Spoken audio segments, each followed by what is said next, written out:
Good morning, ladies and gentlemen. Welcome back to the Dean Callan Show, or the episode. I think we called it the Isle of Fiji episode, or the whatever episode 50 of the Dean Callan Show. Today, I am going to focus absolutely all of my energy on doing a virtual tasting. You might have seen the last episode. I mentioned I was going to do it. I got a couple of people on board. They got their packages safe. Paul McFadyen answered the phone call that I gave him, and so too did Sergio Lianza and Daniel Kaizen. So we've got them all on the line right now, and hopefully, with a little bit of luck, I'll be able to put them sitting across in front of me at the bar at the touch of this button. All right, this is a tense moment. Hey, how you doing, guys?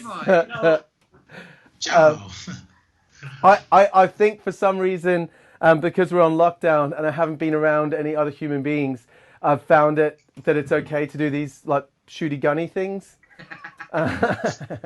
My son doesn't give me any funny looks. The wife hasn't seen me do it yet, so I keep doing it all the time when I'm in here. There's even a photo of me doing it. It's pretty cheesy. How are you guys holding up? Really good. Yeah, all good. Couldn't be better. I'm loving it. And everyone can hear me?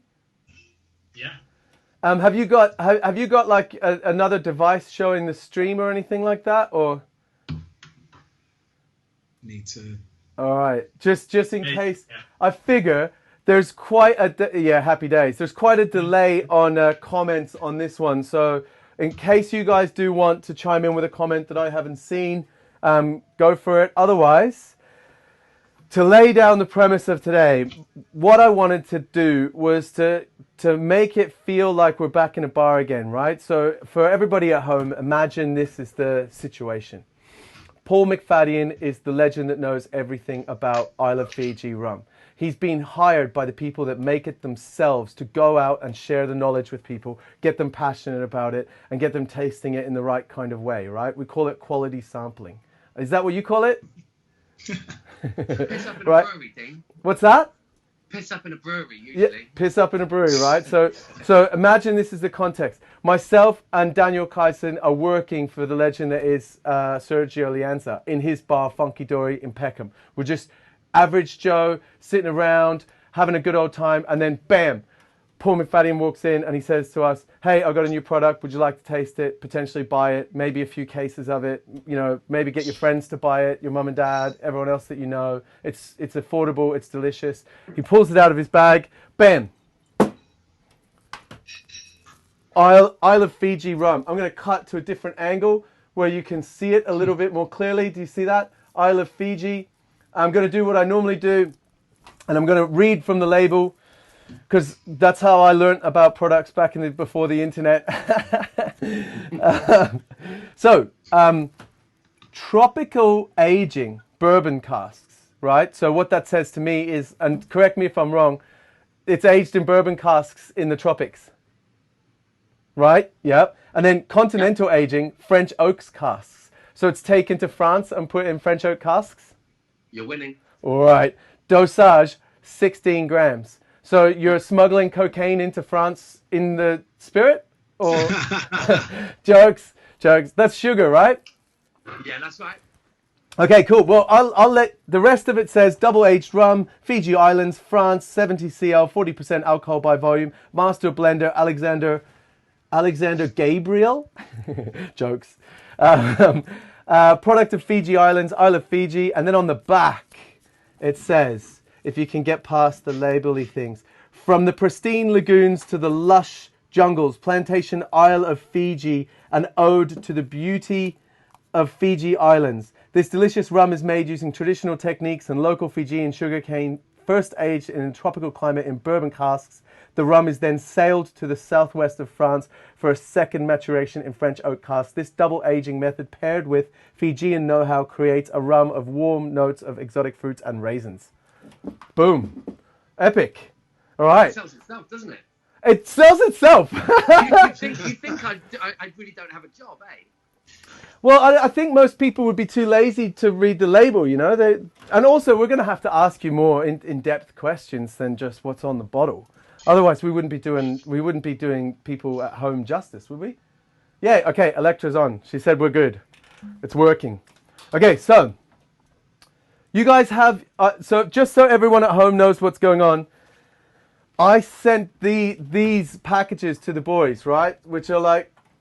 It's like a bubble wrap thing with my sticker on it. I'm going to run out of stickers and bubble wrap things if I keep doing this. But I thought it was pretty cool. You got them? Right.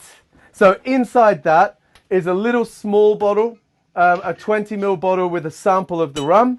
And then it's also got a 100 ml bottle, which is it's a smaller version of this. These are the bottles that we use for new product development when I'm consulting.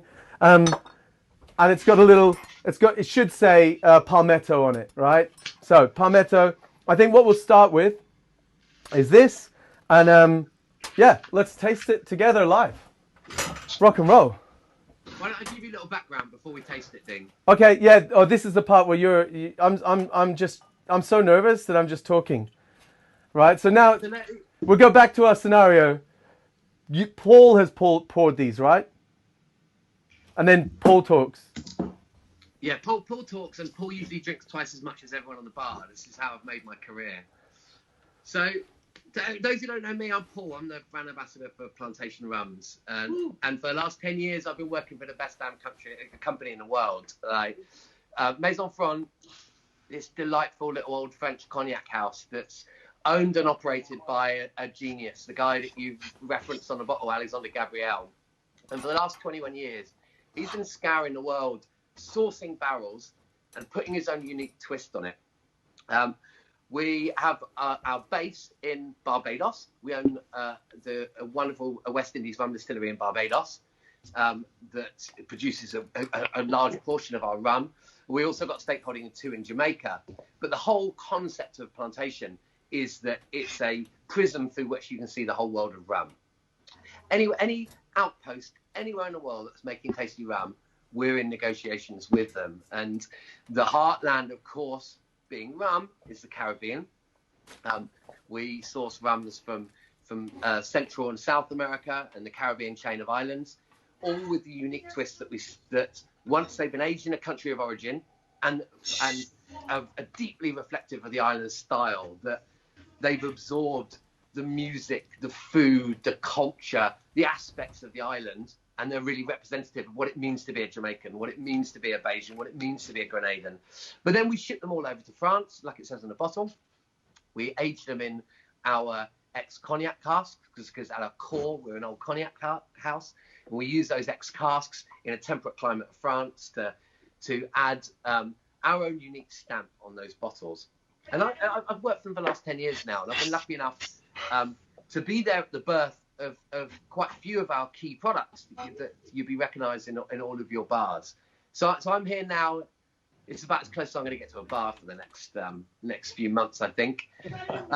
But the joy is I've got 3 guys with newborn babies. Yeah.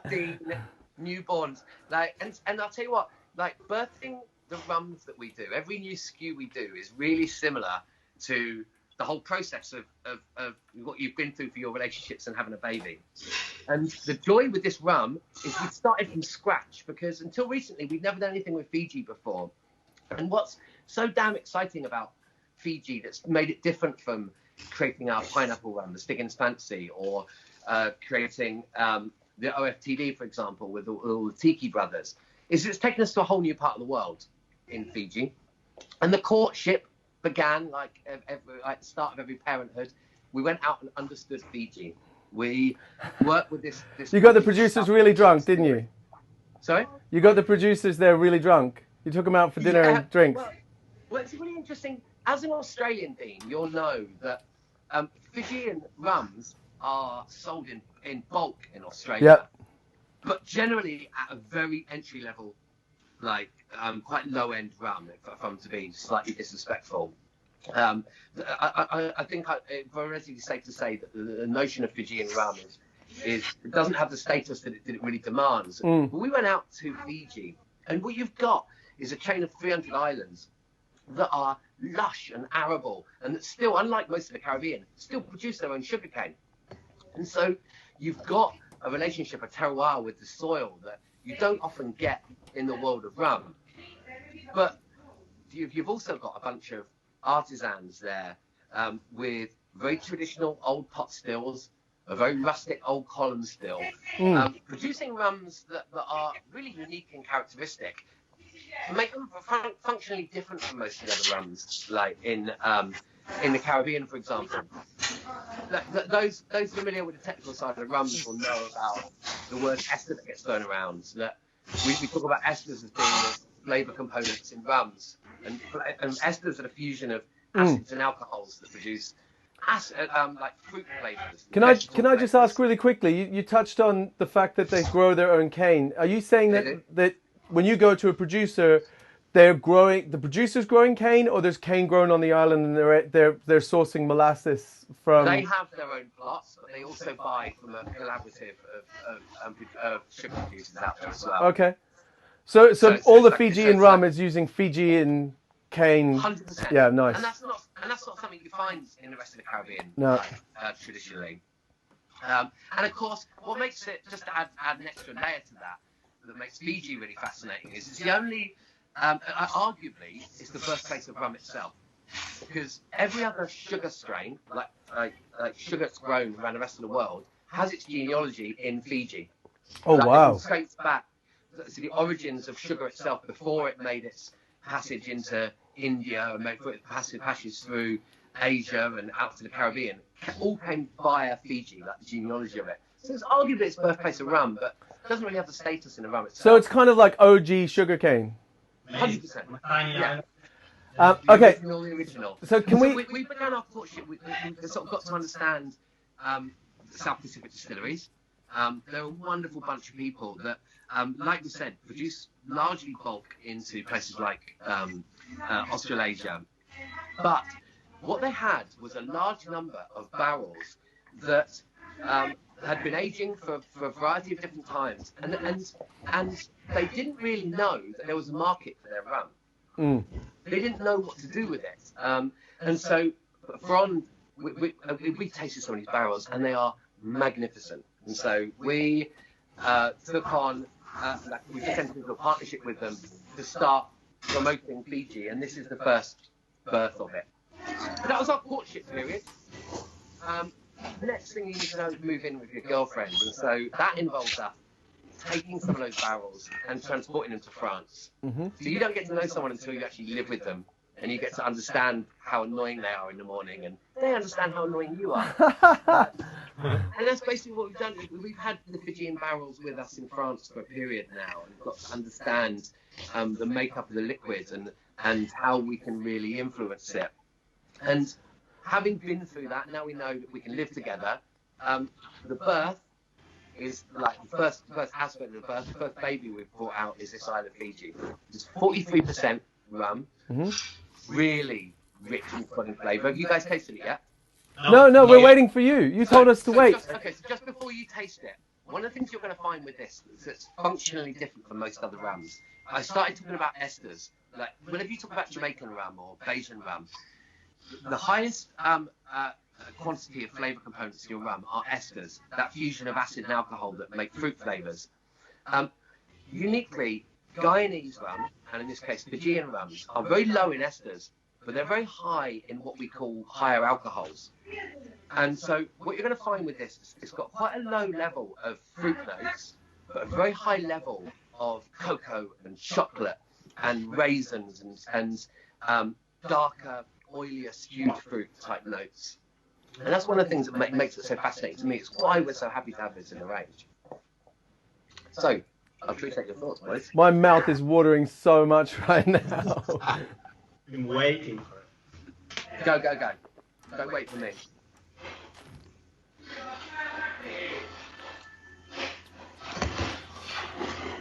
Paul, the double aging, buying the casks and then bringing them back to France, is that so that Alexander has them at hand when they hit exactly the right moment? Is he just kind of like waiting for them to be ripe and then pulling them out, or is it so that he can do a tailored blend?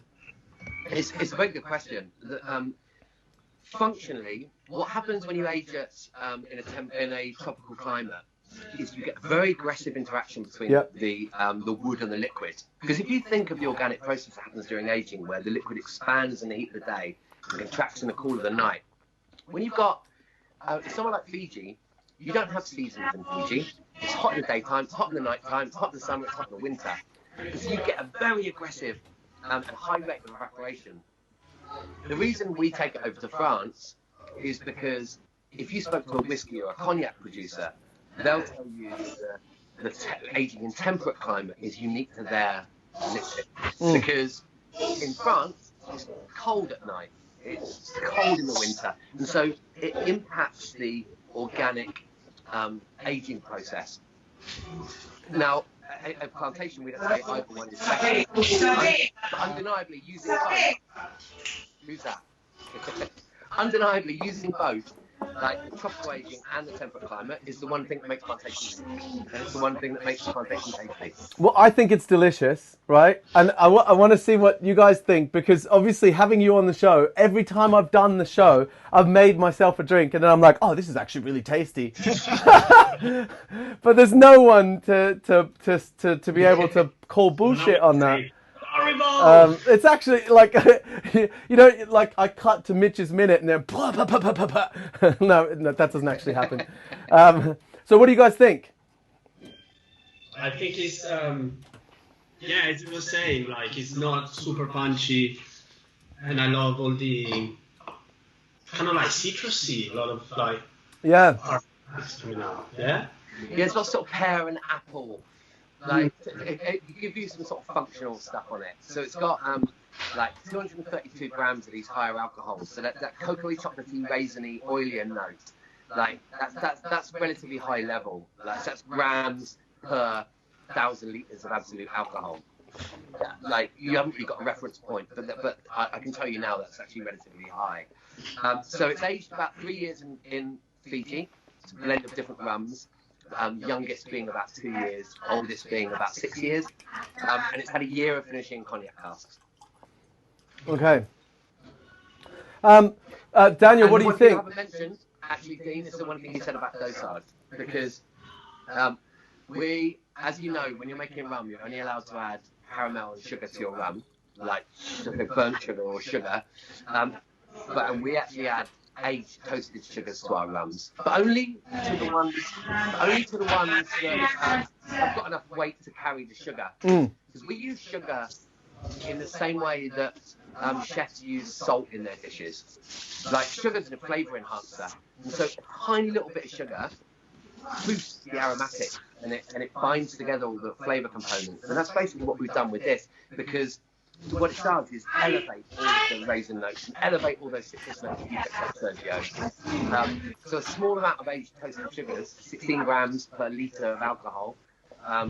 So per serving, that's a minuscule amount of sugar. Can I ask the sugar, when you say aged sugar, I tasted, it must have been 5 or 6 years ago at Tales the Cocktail, Alexander did a presentation on Curacao, and he had a sample of aged sugar that he sent around to the room.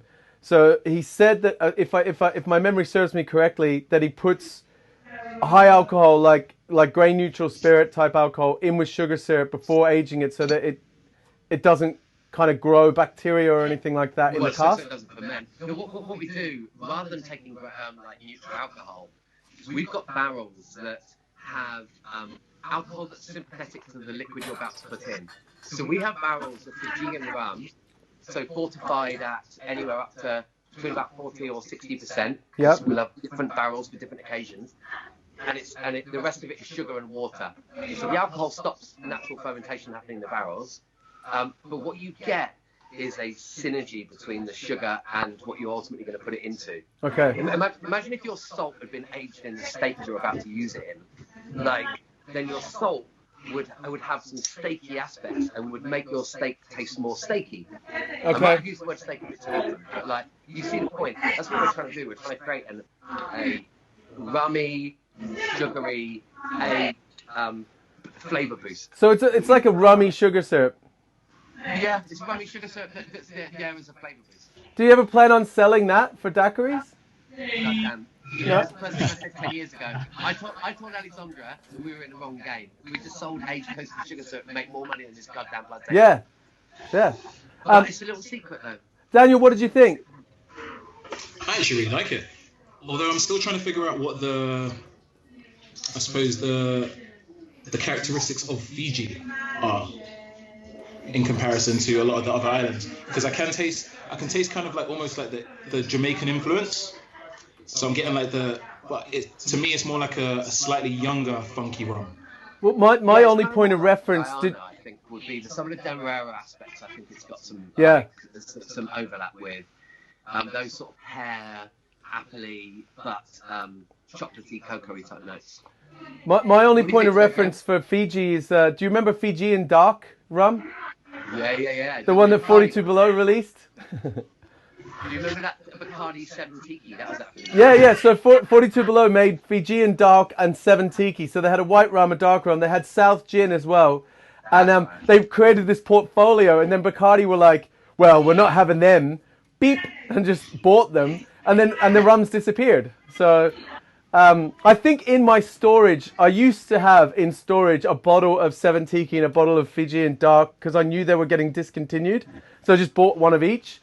But I don't know if they're actually there. I think someone drank them all. I don't think you really want to go back to it. I don't think it's very good at the time. I don't think it's got any better. No. But I always believe that the future generations need to imagine if someone had the foresight to like just put away everything, and then in the future when someone's referencing like heritage of Fijian rums, for example, because this is blown up. And all those Fijian distilleries have started doing craft stuff, that you could say there's some Fijian dark and then taste it. And whether or not it tastes bad doesn't matter when it's just the pursuit of knowledge, Yeah. Like, well, that's like our lab. Like, we've got that. We've got a reference of every attempted blend, every sample from barrel going back. Like, this is incredible. Like, it's like your back bar, basically, but more so. Yeah, I can imagine more so. You actually produce stuff. So, guys, I think, in the interest of not keeping everybody hanging out for way too long, do you want to do? Do you have any questions? Does anyone watching have any questions on this for Paul?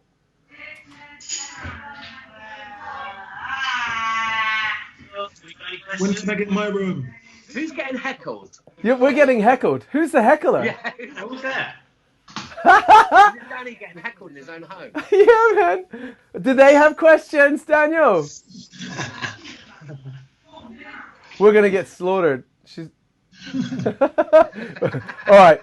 So do you want to do it, Paul? I know I called you at like 8 o'clock this morning because I felt like I'd been awake for a while, so it was appropriate.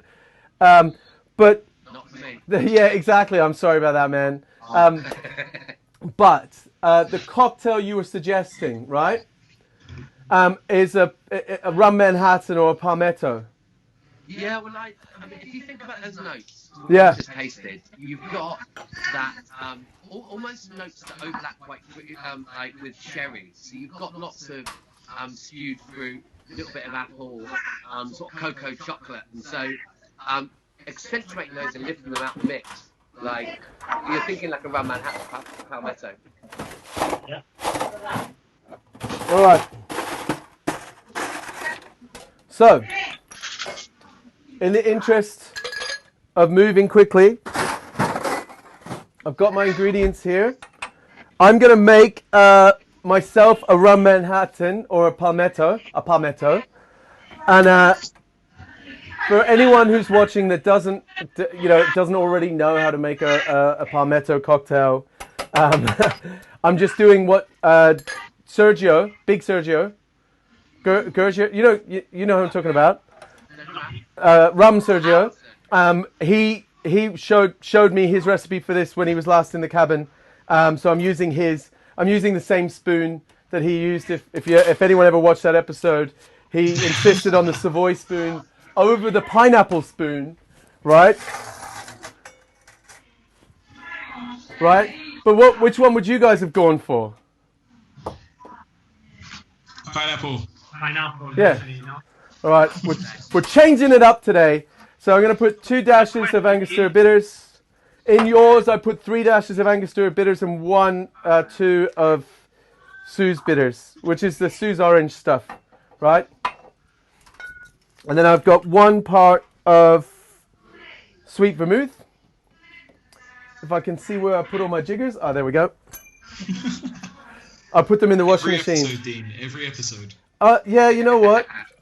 It's because every episode I have to clean the whole place down like a deep clean, and then I put junk everywhere and make a mess, and then I forget where I put things. And that's the biggest criticism I've got on the show. Like, why don't you just have all your shit organized and know where all your shit is? Take all your shit, put it in a bag, take it to the shit store, just get your shit together. Right. Yeah, YouTube commentators are lovely, aren't they? Well, so Keyboard warriors thing. Des just asked if he can have your jacket, Paul. Yeah, you wrestle it off my back. You're welcome anytime. Over my dead body, he says. All right. Yeah, the amount of clothing I've lost, actually, just because I'll go to a bar, do a training session, and I'll just like get drunk and then go, yeah, sure, here you go. What type of clothes, Paul? Have you lost your underwear at any time, or is it just jackets? How far drunk do you get? It's the fear of seeing me naked to stop people doing it. Ah, see, okay, Yeah. that makes sense.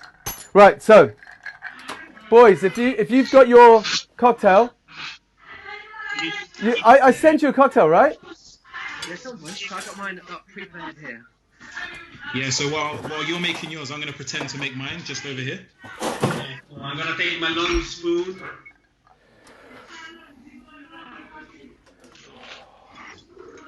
But I'm saying orange twist, aren't we, Dean?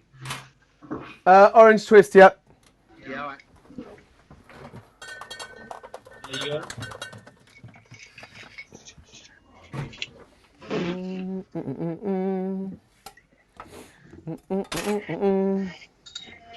All right. I'm really looking forward to this because I didn't get to taste your Palmetto that I send out because I wanted to taste it for real on the show. You know, as I mentioned before, I want to make a compilation of all my failures and call it, you know, when keeping it real goes wrong. Right. Twisty McTwistface. I'm going to put my orange twist in. I really like an orange twist. I'm going to discard mine. I'm on lockdown rocks glasses. There's no Nick and Nora's in my house. Cheers, guys. I only have Nick and Nora. I've got mine on the rocks. Sunshine. Cheers, guys. Cheers, boys. Yes. Thank you, Paul. Thanks, Paul. Oh, great recommendation. It's smooth and easy, isn't it? Yeah. It's actually super nice. So how does yours taste? Because I just went boop, boop, boop, boop. Dilution. Like, it tastes all right? Sorry, what was again the proportion? Rum, vermouth? Sorry. We just stuck to a super classic, like 2 parts rum, 1 part vermouth, a couple of dashes of Angostura bitters, and a couple of dashes of orange bitters. Super easy. And for yours, I aimed for 100 mils 70 mils of premix with 30 mils of dilution. So not a huge amount of dilution, really, in the grand scheme of things. But guys, I'm glad none of the technology as of yet has failed. So yeah, this seems nice, right? It's comfortable. Can I drink with you boys proper soon? Yeah, we should do a real version of this. Yes. We'll just get you, like, if you don't mind, if Daniel and Paul, if you guys don't mind coming this far south of the river. I know, Paul, you were a bit concerned about it last time, but I'll tell you, the cabin is a safe place. You what? I barely got back last time. It's dangerous, Dan. We'll just order you a taxi. I'll have a taxi fund for it. For you two, I'd walk down there. All right, amazing. Well, thank you guys for being on the show. It's been like half an hour. I didn't mean to take this much of your time, but it was absolutely amazing. If there's no one's asked any questions, which No, because today we are watching. mate, I'll tell you what. No one's asked any questions, which I think is a testament to how well you presented the rum, Paul. Like that's He answered everything before they could ask it. that's like that's Yeah, the 36 maybe. years of experience that comes with how long you've been in this industry. How long have you been in this industry? Since you were like 10, right? 22 years now. 22. Yeah. All right, cool. Yeah, that's 2 years more than me. 22, 23, in fact, actually, yeah. Fuck. Yep. Yeah, time. We're starting to get old. And I'm still rolling. You're rocking it, man. Not just rolling. You're rocking and rolling. All right. Thank you so much, guys. It's an absolute pleasure to have you on the show. And, I might call you again at some time. Thank you so much. Right. Let's see what happens now. Cheers. Yeah. Cheers. Cheers indeed. All right. So, I don't know what's going to happen I think they need to hang up to cut their audio off at the source. I've not done this before. Okay, I can do that. Thanks, guys. Love ya. That was terrible. Back to the normal show. Right. So, one thing that we have that's a consistency in this show is Mitch's Minute. Every single day, we've got Mitch's Minute. Even the day that Mitch didn't wake up, we had Mitch's Minute, thanks to Karen. Now, what I like to do is cut to Mitch's Minute. But today, I was very nervous about going live with 3 people. I didn't know how the technology worked. It was my first time. I wanted to impress Daniel Kaizen loads. And I called Mitch like an hour and a half earlier than I normally would. And I'm already calling him at like 8 in the morning every single day. And Mitch is a guy who's a late night type of guy. Today, I called him an hour and a half earlier than that. So you can imagine I called him very early. So this is the earliest I've ever called Mitch. He answered the phone because Mitch is a weapon. Okay? You ready for this? Mitch's Minute, episode 50, The Cosmopolitan.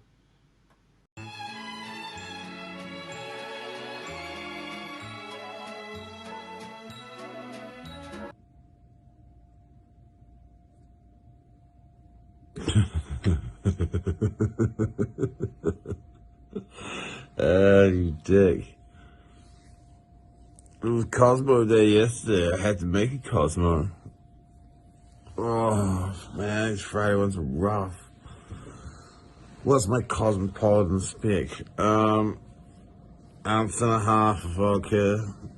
3/4 of an ounce Contro. No, half an ounce Contro. Half an ounce of Clear Creek cranberry. 3/4 of an ounce lime. If you haven't had Clear Creek cranberry, it's really amazing. It's, really good cranberry liqueur from Oregon. Some German guy migrated to Australia, the US early and started making belters. Yeah. Fucking Cosmo Day, bitch.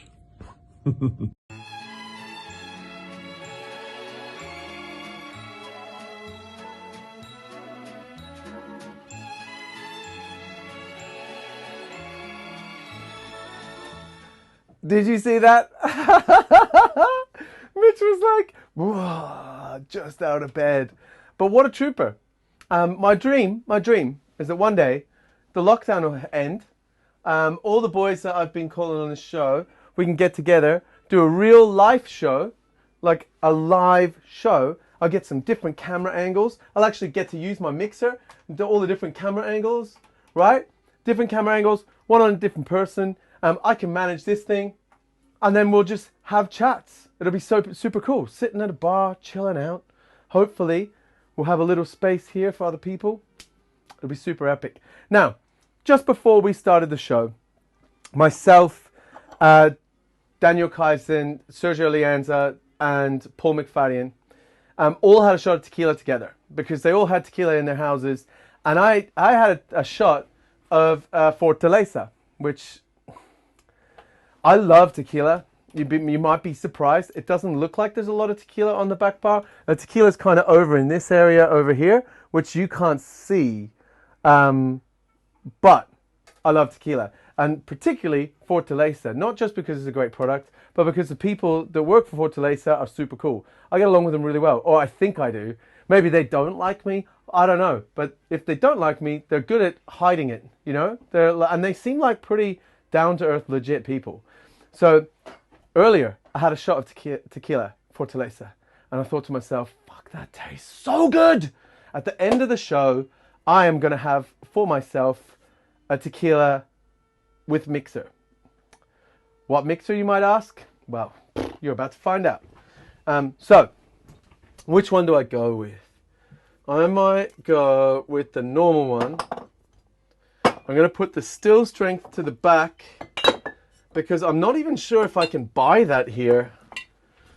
And I'm going to start with this guy. Right.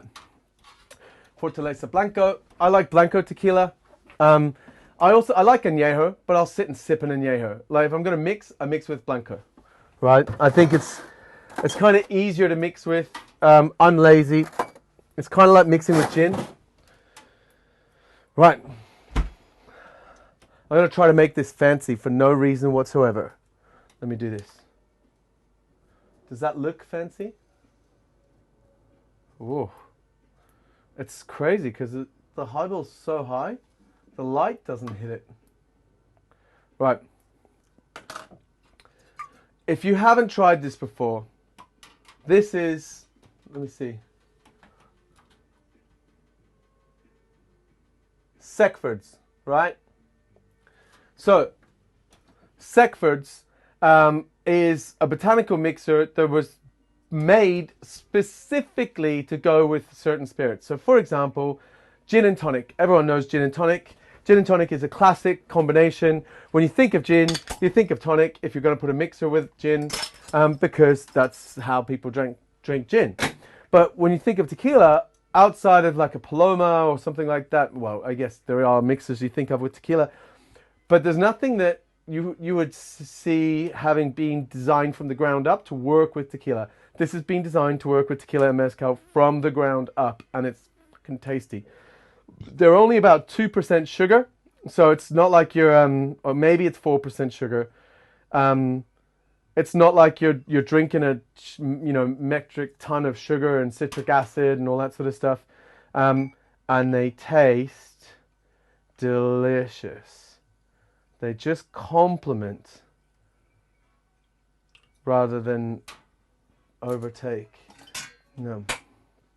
I'm just going to make sure that I lift that tequila up into the top of the glass. And then